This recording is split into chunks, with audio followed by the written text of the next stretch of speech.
మన దేశంలో ధనవంతుల జనాభా పెరుగుతుంది. దేశంలో అపర కుబేరులు గత ఏడాది 6% పెరిగారు.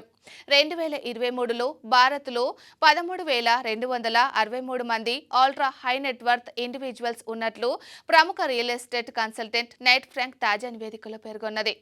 $30 మిలియన్ ఆపై సంపద ఉన్నవారిని ఈ లెక్కలోకి తీసుకుంది. ది వెల్త్ రిపోర్ట్ 2024 పేరిట నైట్ ఫ్రాంక్ ఇండియా ఓ నివేదికను విడుదల చేసింది. నిరుడు దేశంలోని అపర కుబేరుల సంఖ్య 768 పెరిగిందని, 2022లో 12,495 మందే ఉన్నారని ఇందులో వెల్లడించింది. దీంతో 6.1% వృద్ధి నమోదైనట్లు పేర్కొన్నది. మరో 4-5 ఏండ్లలో భారతీయ అపర కుబేరుల సంఖ్య ఇంకా పెరుగుతుందని, దాదాపు 20,000కు చేరవచ్చన్న అభిప్రాయాన్ని నైట్ ఫ్రాంక్ వ్యక్తం చేసింది.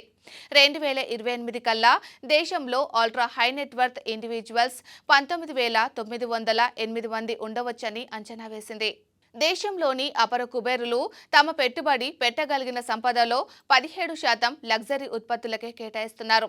భారతీయ సంపన్నుల్లో అత్యధిక మంది వాచీలకు మొదటి ప్రాధాన్యతనిస్తున్నట్లు తాజా నివేదికలో నైట్ ఫ్రాంక్ ఇండియా తెలిపింది.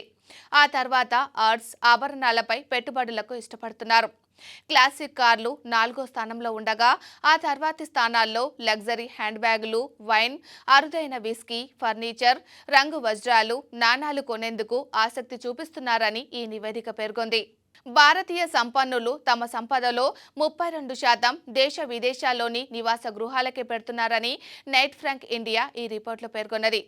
దేశంలోని అల్ట్రా హై నెట్వర్త్ ఇండివిజువల్స్కు సగటున సుమారు 3 ఇండ్లు ఉన్నాయట.